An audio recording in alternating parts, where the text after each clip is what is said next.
मेरा नाम नादिया है। आज की मेरी ये कहानी सुनकर आप लोगों की चीख निकल जाएगी। आखिर मेरी ज़िंदगी ने मुझे इतने दुख दिए कि मैं खुद भी अपने दुखों को संभालने के काबिल नहीं रही हूँ। मेरा इस दुनिया में कोई नहीं है। मेरे माता पिता काफ़ी सालों पहले ही मुझे इस दुनिया से छोड़कर चले गए थे। मुझे मेरे चाचा चाची ने ही पाल पोस कर बड़ा किया था। वो दोनों मुझे इतना प्यार नहीं किया करते थे जितने मेरे सगे माता पिता मुझसे प्यार करते, लेकिन उन्होंने मेरी परवरिश अच्छी की थी, मुझे पढ़ाया लिखाया था। बस मेरे लिए यही काफ़ी था। एक दिन मेरे लिए एक बिजनेसमैन लड़की का रिश्ता आया तो मेरे चाचा चाची ने जल्दी ही मेरी शादी कर दी। उन्होंने लड़की की फैमिली के बारे में भी जानने की कोशिश नहीं की, जबकि मेरी शादी इतनी जल्दबाजी में की थी कि मैं खुद भी हैरान रह गई थी। फिर मैं ये सोचकर सब्र कर लिया करती थी कि मैं उनकी अपनी औलाद नहीं हूँ, इसलिए ये मेरे लिए कोई भी फैसला सोच समझकर नहीं करते। हर फैसला जल्दबाजी में करते हैं और गलत करते हैं। लेकिन मेरे लिए यही बहुत था कि मैं इस घर से निकलकर अपने ससुराल पहुंचने वाली थी। जब मैं शादी करके अपने ससुराल गई तो मैंने देखा कि मेरा पति बिजनेसमैन है, जबकि उनका कारोबार अच्छा है, उनका घर भी अच्छा था और मेरे ससुराल में मेरे पति के अलावा और कोई नहीं था।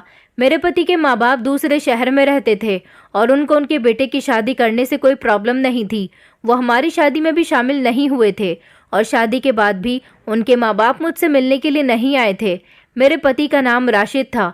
मेरे पति सच में इस दुनिया के सबसे अच्छे पति थे। क्या कहूँ कि मेरे पति इस दुनिया के सबसे नेक और अच्छे इंसान थे। मेरी शादी को 5 साल हो गए थे और अभी तक मेरे पास कोई औलाद नहीं थी, लेकिन मेरे पति ने इस बात का मुझे कभी ताना नहीं दिया। मेरी शादी को 5 साल हो गए थे। मैं कोई बहुत ज़्यादा खूबसूरत भी नहीं थी। मेरा वज़न भी अब बढ़ने लगा था। मैं बहुत मोटी हो गई थी। कभी कभी तो मैं ये सोचकर हैरान होती थी कि मेरे पति ने आखिर मुझ में ऐसा क्या देखा जो मुझसे शादी कर ली, जबकि वो तो एक बहुत बड़े बिजनेसमैन आदमी है। मेरे साथ ऐसी परेशानी थी जिसकी वजह से मेरे पास औलाद नहीं हो रही थी और मेरा वज़न भी बढ़ता चला जा रहा था। डॉक्टर ने मुझे यही कहा था कि वज़न कम करोगी तो औलाद हो जाएगी, लेकिन वज़न कम नहीं हो रहा था। मेरे पति ने मुझे बस इतना ही कहा कि इलाज करवाते हैं। उन्होंने कभी ये नहीं कहा कि तुम्हारी वजह से औलाद नहीं हो रही। अभी तक मैं बाप नहीं बन सका हूँ। मेरे पति और मैं बहुत अच्छे घर में सुकून से रहते थे। मेरे पति बिजनेसमैन आदमी थे। वो अपने काम से ही मतलब रखते थे। हम दोनों की एज में ज़्यादा फर्क नहीं था। मेरे पति सिर्फ मुझसे 2 साल बड़े थे, लेकिन वक्त और हालात ने हमें उम्रदार बना दिया था, क्योंकि हम अपना ख्याल ही नहीं रखते थे। औलाद का ना होना इंसान को अंदर ही अंदर खाया जाता है। अगर आपका हमसफ़र आपको ताने नहीं देता, तब भी आप खुद भी तो ये सोचकर परेशान रहते हो कि अभी तक औलाद क्यों नहीं हो रही। 5 साल का टाइम मुझे बहुत लंबा लग रहा था। मेरे पति और मेरे बीच इस टॉपिक पर कभी लड़ाई नहीं हुई थी और वैसे भी हमारे ससुराल में कोई बात करने वाला भी नहीं था। मेरे पति का इस दुनिया में कोई नहीं था और मेरा भी कोई नहीं था। बस मेरे भी चाचा चाची थे। तो मेरी शादी करने के बाद उन्होंने भी मुझसे सारे रिश्ते ख़त्म कर दिए थे। वो मेरी शादी के बाद कभी मेरे ससुराल आए ही नहीं थे। कभी उन्होंने मेरी खबर लेने की कोशिश भी नहीं की। हमारे घर में लोगों का ज़्यादा आना जाना भी नहीं था, लेकिन आज मेरे पति की फुप्पो हमारे घर पर आई थी, जो कि दूसरे शहर में रहती थी और काफ़ी सालों बाद यहाँ अपने भतीजे से मिलने के लिए आई थी और वो मेरी सास बनना चाह रही थी। उन्होंने मेरे ऊपर अब मेरी सास वाले डायलॉग मुझे मारना शुरू कर दिए।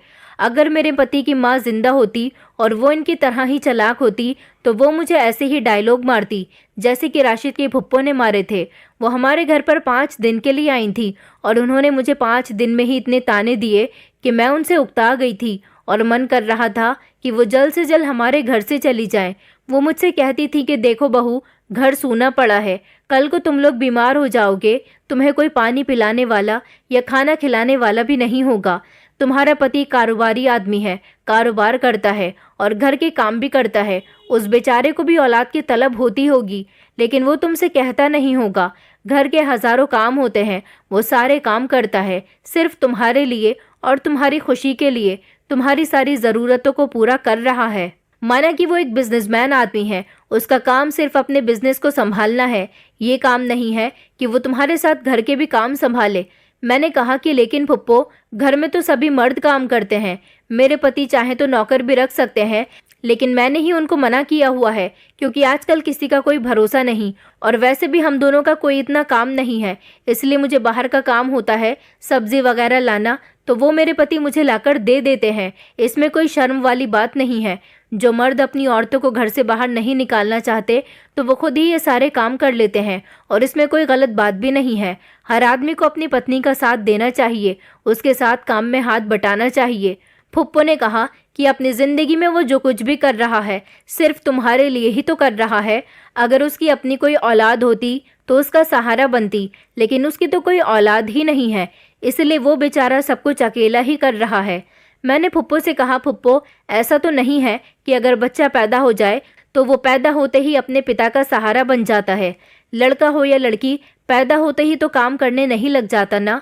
फुप्पो मेरी इस बात पर गुस्सा हो गई और मेरे पति के घर आने के बाद उन्होंने मेरी उनसे शिकायत लगा दी।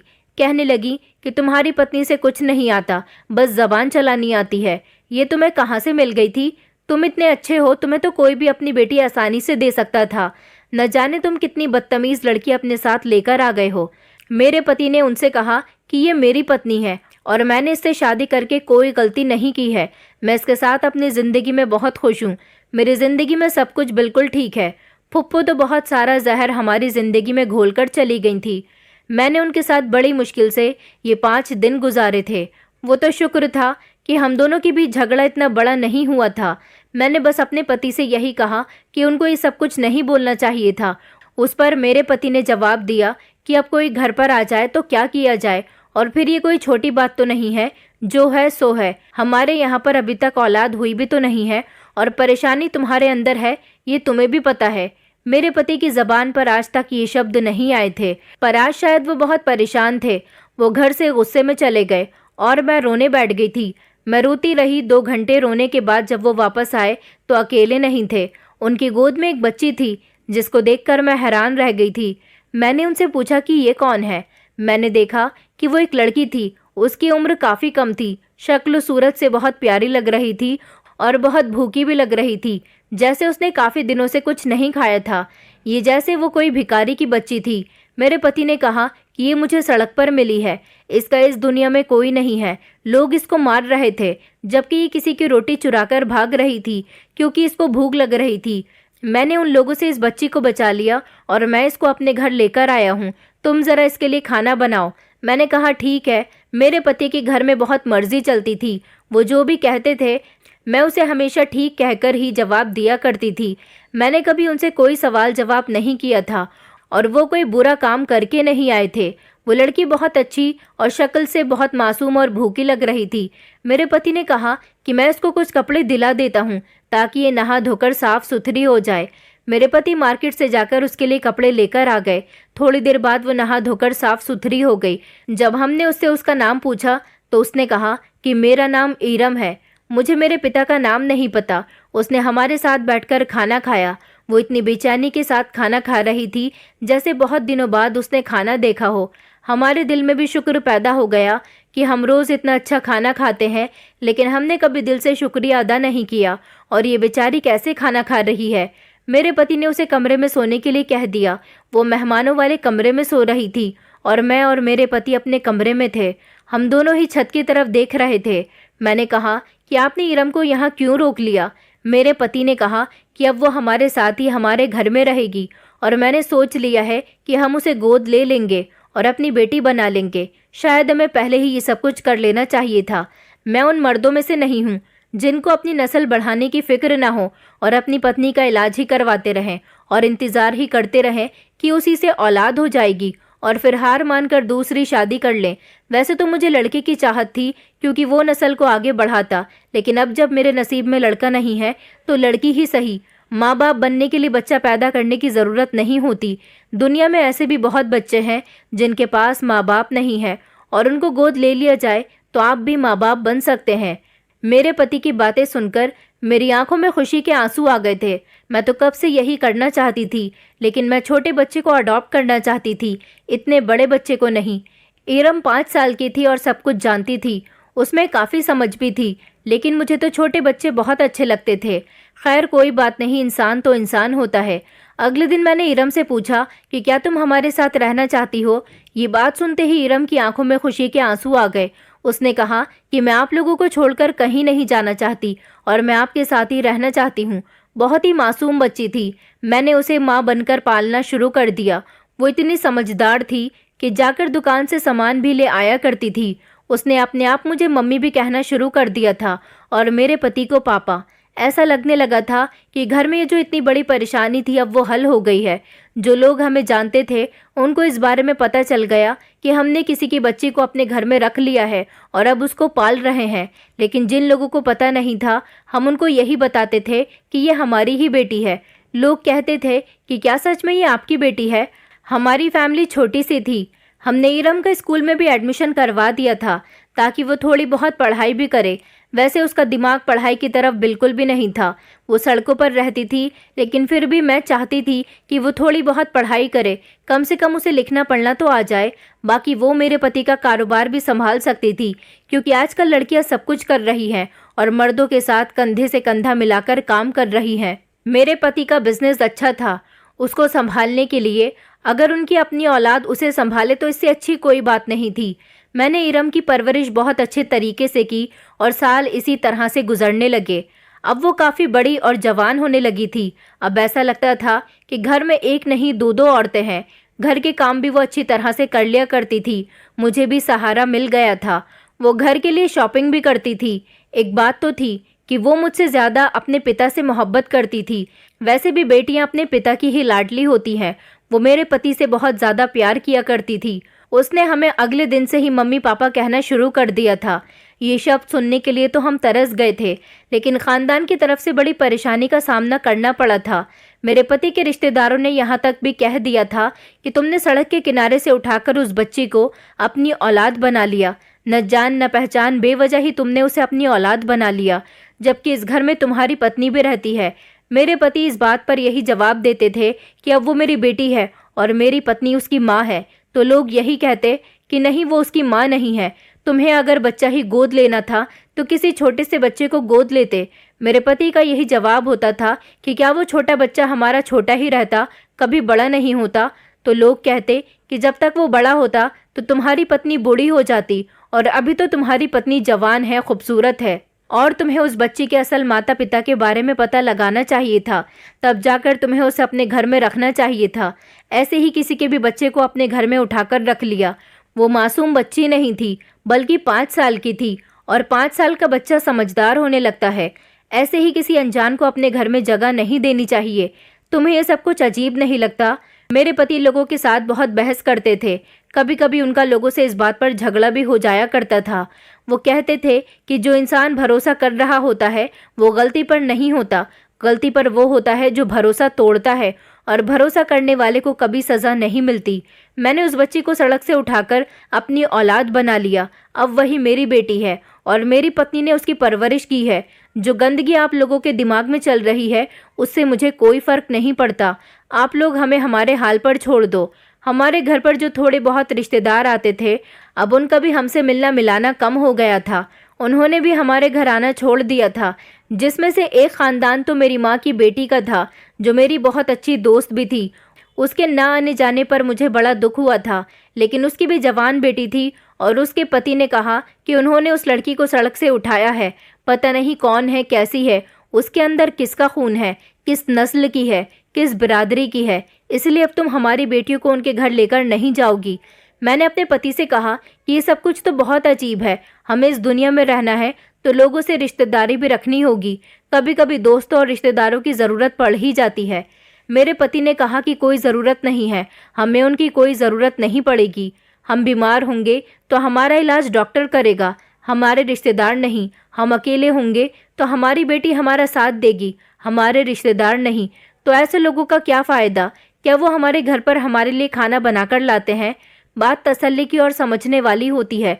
किसी ने आज तक ये नहीं समझा कि मैं बे औलाद हूँ। मैं भी चाहता हूँ कि मैं अपने बच्चों पर जो कमाता हूँ अपनी कमाई लगाऊँ, लेकिन जब मेरे पास बच्चे ही नहीं हैं तो कहाँ अपना पैसा ज़ाया करूँ? हर इंसान अपने बीवी बच्चों के लिए ही कमाता है, लेकिन मेरे तो बच्चे ही नहीं थे।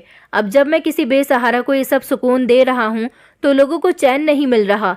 इरम को इस घर में रखने से मुझे बहुत खुशी मिलती है। लोग चाहे कुछ भी कहें, मुझे लोगों की बातों से कोई फ़र्क नहीं पड़ता। हम उन लोगों से कोई ताल्लुक़ नहीं रखेंगे। मैं अपने पति की बात को खामोशी से सुनती रही। इसी तरह से दिन गुजरने लगे। इरम जब जवान हो गई तो हमेशा वो अपने दोस्तों के साथ घूमने फिरने जाया करती थी और अपनी फ्रेंड्स का बहाना लेकर घर में देर से आने लगी थी। कहती थी कि मैं अपनी सहेली के घर जा रही हूँ। एक दिन जब वो घर देर से आई तो मैंने उससे पूछा कि तुम कहाँ गई थी इरम? तो वो मुझसे कहने लगी कि मैं अपने दोस्त के घर गई थी। मैंने उससे कहा कि ऐसी कौन सी दोस्त बना ली है तुमने जो आधी आधी रात को तुम्हें अपने घर पर बुलाती है? ऐसे दोस्तों के साथ तुम्हें दोस्ती नहीं रखनी है। मैं नहीं चाहती कि तुम पर कोई उंगली उठाए। न जाने क्यों उसे आज मेरी बातों पर बहुत गुस्सा आ रहा था। वो मुझसे बहुत ही दूर दूर रही थी। हालांकि मैंने उसे माँ बनकर पाला था। उसका मेरे साथ ऐसा बिहेवियर नहीं था। वो मेरे पति के साथ खुश रहती थी, उनके काम भी करती थी, उनको अपने दिन भर की कहानी भी सुनाती थी और उनको खुश करने के लिए कुछ भी कर सकती थी। एक दिन मुझे मेरे पति ने कहा कि घर के दरवाजे बहुत गंदे हो रहे हैं, तुम उनको साफ क्यों नहीं करती हो? मैंने कहा कि मैं बहुत बिजी रहती हूँ। मैंने नौकरानी से कहा था, उसने ठीक से नहीं किया, मैं खुद कर दूंगी, लेकिन मेरे पास इतना टाइम नहीं था तो इरम ने ये काम कर दिया। हालांकि वो खुद थकी आ रही आई थी। मेरे पति ने उसकी बहुत तारीफ की और कहा कि देखो मेरी बेटी कितनी अच्छी है और कितने अच्छे तरीके से काम करती है। उसके बाद इरम ने अपने पापा के लिए अच्छी सी चाय बना कर दी। एक दिन मेरे पति की वॉच टूट गई थी तो वो अपने पापा के लिए मार्केट से जाकर वॉच भी लेकर आ गई थी। मैंने कहा, इरम तुम्हारे पास वॉच के लिए पैसे कहाँ से आए? तो वो कहने लगी कि वही पैसे जो आप लोग मुझे देते हो, मैं उसको जमा करती रहती हूँ। उन्हीं पैसों में से मैं पापा के लिए वॉच लेकर आई हूँ। हमने इरम को कभी झूठ नहीं बोला था कि हम उसके माँ बाप नहीं हैं।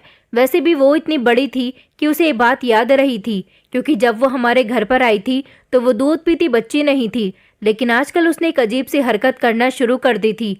वो मेरे पति के सामने मुझे नीचा दिखाने लगी थी। एक दिन वो मुझसे कहने लगी कि मम्मी बड़ी सुस्त हैं।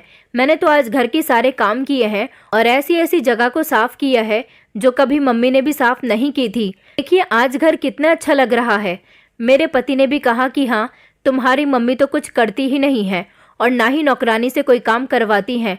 उसके सर पर खड़ी नहीं होती, बस हमेशा बिस्तर पर जाकर सो जाती हैं। नौकरानी भी अपनी मर्जी से काम करती है और तुम्हारी मम्मी भी अपनी मर्जी से ही काम करती हैं। इस घर में कोई आता जाता नहीं है, इसलिए तुम्हारी मम्मी को घर के साफ सफाई की ज़्यादा परवाह नहीं है। तुम्हारी मम्मी को नहीं पता कि घर में साफ सफाई कितनी ज़रूरी होती है। आज मेरे पति की आदत में बदलाव आने लगा था। मेरे पति मेरा साथ अच्छा बिहेवियर नहीं करते थे। बस हम दोनों एक दूसरे के साथ लेकर फॉर्मेलिटी निभा रहे थे और बस हम सफ़र थे। अब हमें और तो कोई मिलना नहीं था। कम से कम मुझे तो किसी की ज़रूरत थी, क्योंकि मैंने कोई बच्चा पैदा नहीं किया। फिर भी मेरी सेहत बड़ी ख़राब रहती थी क्योंकि मैं टेंशन बहुत लेती थी। मेरे पति कभी कभी मेरी तरफ से लापरवाह हो जाते थे, ऐसे जैसे मैं इस घर में किसी के लिए कुछ हूँ ही नहीं। और फिर अपने मतलब के लिए ही मैं अपने पति को याद आ जाती थी। बस जिंदगी इसी तरह से गुजर रही थी। हम दोनों में तो पहले ऐसा बिल्कुल भी नहीं था। मेरे पति ने पहले ही कभी पूरी तरह जताया ही नहीं था, लेकिन उनके दिल में मेरी तरफ से ये कमी आ गई थी कि मेरी वजह से उनकी अपनी औलाद नहीं हुई और उनकी आधी से ज़्यादा ज़िंदगी गुजर गई। इस कसर को निकालने के लिए वो अलग अलग तरीके इस्तेमाल करते थे। मुझे भी दबे दबे शब्दों में ताने देते रहते थे। कभी कभी कहते थे कि मैं किसी काम की नहीं हूँ और मैंने कभी कुछ नहीं किया। मुझे घर चलाना नहीं आता, मुझे खरीदारी नहीं आती, तो कभी इरम के साथ मिलकर मेरी मजाक उड़ाते थे। बस मैं चुपचाप ये सब कुछ बर्दाश्त करती रहती थी और मैं क्या कर सकती थी। अगर मैं कहती कि तुम मुझ पर ताने मार रहे हो तो वो कहते कि नहीं, हम तो अपनी बातें कर रहे हैं। वो दोनों मिलकर मेरा मजाक उड़ाते रहते थे। मेरे पति इरम को भी अपने जैसा बना रहे थे। एक दिन मैंने इरम से कहा कि तुम अपने पापा की इतनी ज़्यादा खुशामद मत किया करो, तुम मुझे उनके सामने इतना बुरा बनाती रहती हो। अगर वो तुम्हारे पिता हैं तो मैं भी तो तुम्हारी माँ हूँ। तुम्हें अपनी माँ का मजाक उड़ाते हुए शर्म नहीं आती? मेरी इस बात पर वो गुस्सा करने लगी। उसने मुझसे कहा कि मैं आपको बुरा नहीं बनाती, आप हो ही इतनी बुरी। आपको ना तो घर संभालना आता है और ना ही कोई काम करना आता है, और आपका पकाया हुआ खाने से अच्छा है कि इंसान भूखा ही रहे। मैंने इरम के मुंह पर थप्पड़ मार दिया। मैंने कहा कि मैंने तुम्हें ये तमीज़ नहीं सिखाई थी कि अपनी माँ से तुम इस तरह से बात करो। अपनी माँ से इतनी बदतमीजी से बात करने की तुम्हारी हिम्मत भी कैसे हुई? मैंने तुम्हारे लिए कितना कुछ किया और तुम मुझे ही बातें सुना रही हो। ऐसी परवरिश तो नहीं थी मेरी। इस बात से इरम के चेहरे पर मेरे लिए इतनी नफरत उभर आई थी कि जैसे वही कहने वाली है कि तुम तो मेरी माँ हो ही नहीं। लेकिन वो खामोश खड़ी रही और घर से चली गई। रात को उसने ये बात अपने पिता को बता दी और मेरी क्लास भी लगवाई। उसने अपने पिता को बताया कि आज मम्मी ने मुझे बेवजह डांटना शुरू कर दिया और मेरे मुंह पर थप्पड़ भी मार दिया। मेरे पति ने मुझसे कहा कि ये तुम्हारी कोख से पैदा नहीं हुई है, ये मेरी बेटी है जो इसको तुम कुछ भी कह दोगी। और तुम्हारी हिम्मत कैसे हुई कि तुमने मेरी बेटी पर हाथ उठाया? इसको इस घर में मैं लेकर आया हूँ, तो इसीलिए इसके जज्बात की कदर करो। आज के बाद अगर तुमने इसको हाथ भी लगाया तो मैं तुम्हें घर से बाहर निकाल दूंगा। मैंने अपने पति को जवाब दिया कि ये मेरे पेट से पैदा नहीं हुई तो क्या, मैंने इसको पाला तो है, क्या पालने वाली माँ का कोई मकाम नहीं होता? मेरे पति ने कहा कि आजकल तो पैदा करने वाली माँ का भी कोई मकाम नहीं दिया जाता। बच्चे बहुत बदतमीज हो गए हैं, अपनी इज्जत अपने हाथ में होती है। आइंदा मेरी बेटी पर हाथ मत उठाना। ये मत समझना कि जैसे वो कोई छोटी बच्ची है। और जवान लड़की पर हाथ कौन उठाता है, तुम्हें खुद सोचना चाहिए। मेरे पति भी इरम के साथ मिल गए थे। मैं हैरान थी और उन दोनों को उनके हाल पर छोड़ दिया। सबसे ज्यादा दुख तो मुझे इस बात पर हुआ था कि मेरे पति ने मुझसे कहा कि मैं तुम्हें इस घर से निकाल दूंगा। आखिर मैंने इरम को पालने के लिए क्या कुछ नहीं किया। मैं उन दोनों से अब बात नहीं करती थी, घर में चुपचाप ही रहती थी। जब एक दिन मेरे पति घर पर नहीं थे तो इरम ने मेरे साथ ऐसा किया कि मेरे पैरों तले से जमीन ही निकल गई थी। मैं सोच भी नहीं सकती थी कि वो कभी ऐसा भी कर सकती है। वो किसी से फोन पर कह रही थी कि आ जाओ, वैसे भी वो औरत घर में अकेली है और पापा के आने में अभी कुछ घंटे हैं। वो पता नहीं किसको बुला रही थी। मेरे दिल में अजीब व गरीब ख्याल आ रहे थे और उल्टे सीधे सवाल जागने लगे थे। थोड़ी देर के बाद दरवाजे पर दस्तक हुई और जब मैंने दरवाज़ा खोला तो जो लोग बाहर खड़े हुए थे मैं उनको नहीं जानती थी। उनमें से एक औरत थी और एक जवान लड़की जो कि दुल्हन बनी हुई थी। मैंने कहा, जी आप कौन? तो वो कहने लगी कि हमें राशिद फारूक के घर जाना है। मैंने कहा कि हाँ, ये राशिद फारूक का ही घर है, लेकिन आपको किससे काम है? तो उन्होंने कहा कि हमें राशिद फारूक से ही काम है। वो मुझसे पूछने लगी कि तुम कौन हो? मैंने कहा कि मैं उनकी पत्नी हूँ।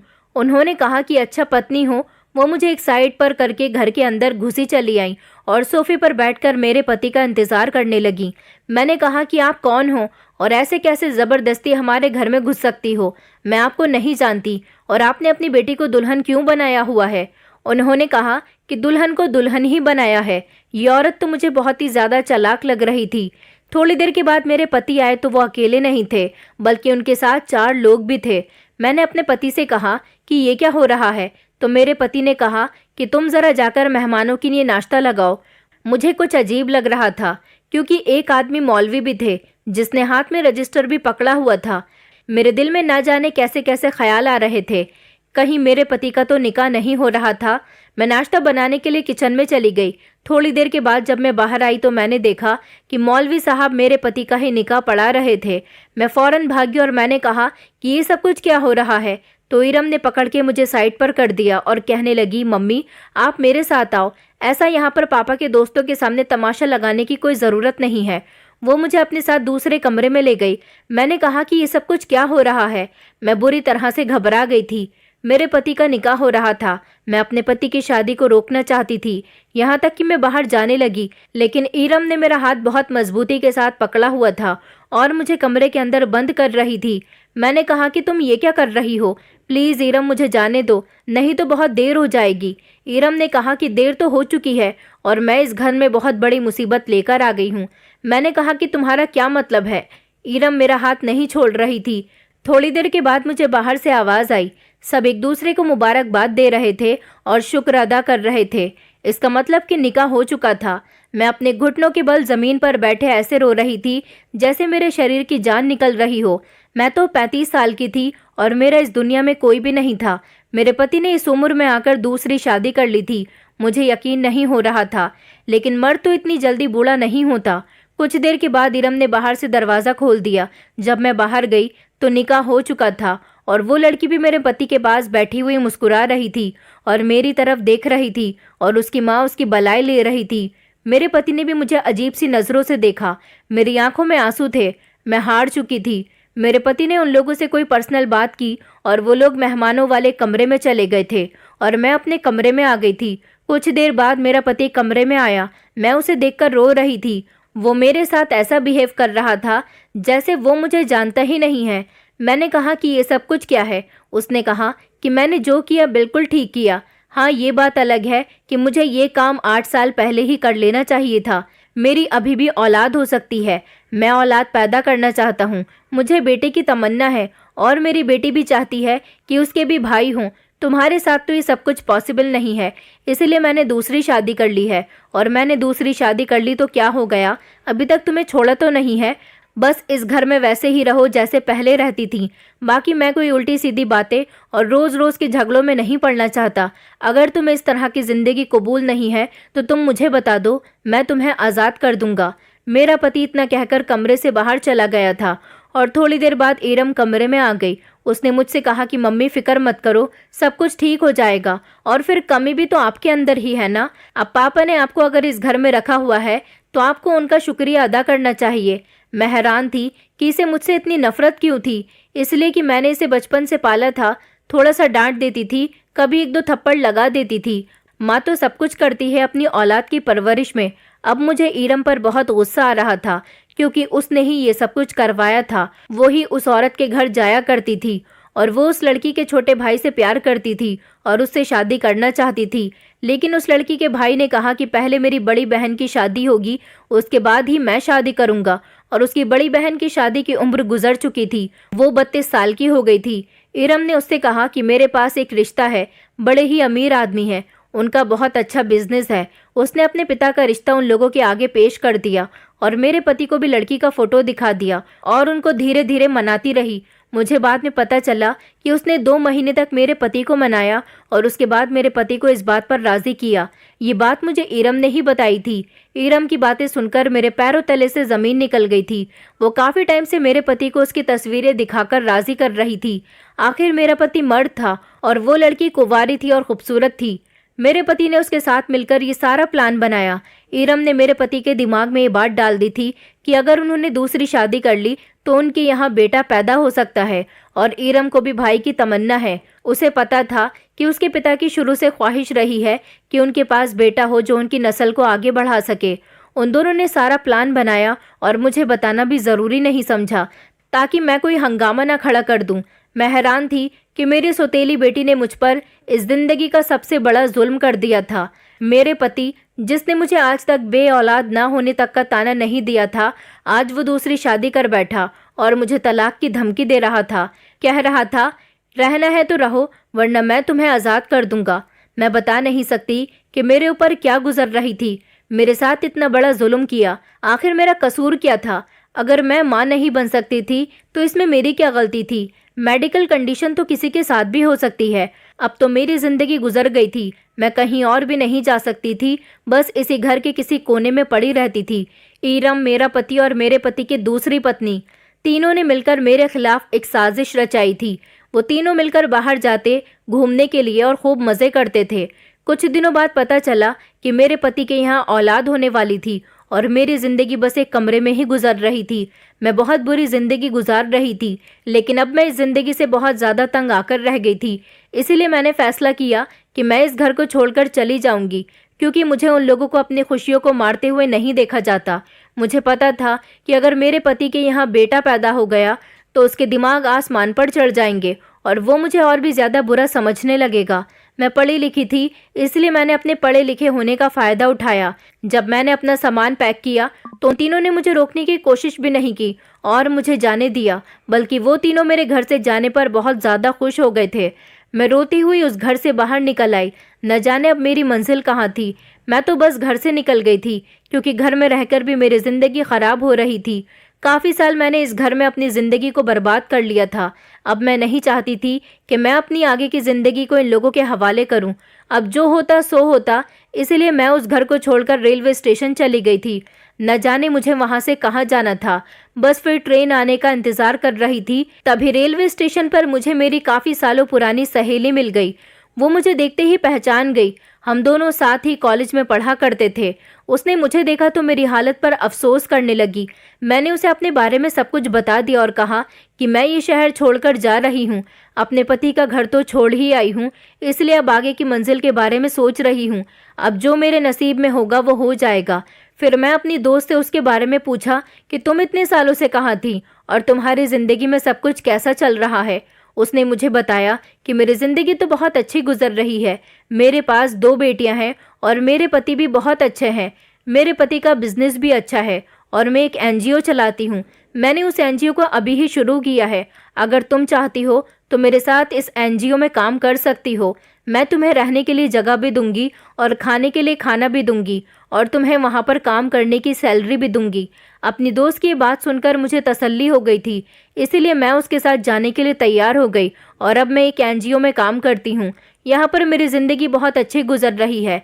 मैं अपने बीते हुए कल को भूल गई हूँ। जब मुझे एनजीओ में काम करते हुए 1 साल हो गया तो मेरा पति न जाने मुझे कहाँ कहाँ ढूंढ रहा था और उसे किसी ने बताया कि मैं एनजीओ में काम करती हूँ, इसलिए वो मेरा पता लेकर मुझसे मिलने के लिए वहीं पहुँच गया। जब मैंने अपने पति को अपने सामने खड़ा हुआ देखा तो मैं हैरान रह गई थी। मेरे पति की हालत तो बहुत ज़्यादा ख़राब हो गई थी और वो मेरे सामने हाथ जोड़े हुए खड़े थे। उनकी आंखों में आंसू थे। मैं उनसे बात नहीं करना चाहती थी, लेकिन मेरे पति ने कहा कि एक बार मैं उनकी बात तो सुन लूँ। उन्होंने मुझसे माफ़ी मांगी और कहने लगे कि नादिया, मुझे माफ़ कर दो। मैंने तुम्हारे साथ बहुत बुरा सलूक किया। जिस लड़की से मैंने शादी की थी वो मेरे सारे पैसे लेकर भाग गई और तो और वो प्रेग्नेंट भी नहीं थी। वो झूठ बोल रही थी। ये सब कुछ एरम ने ही किया था और जिस लड़की से एरम प्यार किया करती थी वो उसकी इज्जत के साथ खेलकर उसे बेइज्जत करके बीच रास्ते में ही छोड़ गया। उस लड़की ने उससे शादी नहीं की बल्कि अपनी बहन को मेरे हवाले कर दिया था। उन दोनों भाई बहन की प्लानिंग थी। वो हमसे पैसे हड़पना चाहते थे। ईरम अस्पताल में है और जिंदगी और मौत के बीच लड़ रही है। मेरे पास ईरम को बचाने के लिए पैसे नहीं है। मैं बहुत ज़्यादा परेशान हो गया हूँ। इसलिए मुझे याद आया कि मैंने तुम्हारा दिल दुखाया था, इसलिए मैं तुमसे माफ़ी मांगने के लिए आया हूँ। प्लीज़ तुम मुझे माफ़ कर दो ताकि मेरे सर से ये परेशानियों का बोझ ख़त्म हो जाए। मैं किसी भी हाल में अपने पति को माफ़ करने के लिए तैयार नहीं थी, लेकिन जब उन्होंने मुझे अपनी परेशानियों के बारे में बताया तो मेरा दिल कमज़ोर पड़ गया और मैंने अपने पति को माफ़ कर दिया। मेरे पति का कहना था कि वो मुझे अपने साथ अपने घर लेकर जाना चाहते हैं, क्योंकि अभी तक उन्होंने मुझे तलाक नहीं दी थी। मैं खुद ही उस घर को छोड़कर आई थी, लेकिन मैं अपने पति के साथ नहीं जाना चाहती थी क्योंकि वहाँ पर मेरे साथ बहुत अच्छी गुजर रही थी। अब मैं उस घर में दोबारा जाकर अपनी ज़िंदगी बर्बाद नहीं करना चाहती थी और न ही पुरानी बातों को याद करना चाहती थी। मेरे पास जो कुछ पैसे थे मैंने वो पैसे इरम के इलाज के लिए अपने पति को दे दिए, लेकिन मैंने उनके साथ जाने के लिए साफ इनकार कर दिया और कहा कि वो मुझे जल्द से जल्द तलाक दे दें। मैंने अब अपनी ज़िंदगी इस एनजीओ के ही हवाले कर दी है। मैं यहाँ पर बहुत खुश हूँ। मेरे पति मेरे आगे बहुत रोए गिड़गिड़ाए, लेकिन मैंने उनकी एक नहीं मानी और वो वहाँ से रोते हुए चले गए। उसके बाद मुझे उन दोनों की कोई खबर नहीं और ना ही मैं उन दोनों के बारे में कोई खबर रखना चाहती थी, क्योंकि मैंने अपने पति से साफ मना कर दिया था कि मैं उनसे नहीं मिलना चाहती और मुझे उनसे तलाक चाहिए। बस अब मैं अपनी ज़िंदगी में बहुत खुश हूँ क्योंकि अब मुझे लोगों का साथ नहीं चाहिए। दोस्तों, उम्मीद करती हूँ आपको हमारी कहानी पसंद आई होगी। कहानी पसंद आई है तो वीडियो को लाइक करें, चैनल पर नए हैं तो चैनल को सब्सक्राइब करें और हाँ, नोटिफिकेशन बेल को ज़रूर दबाएं ताकि अगली अपडेट सबसे पहले आपको मिले।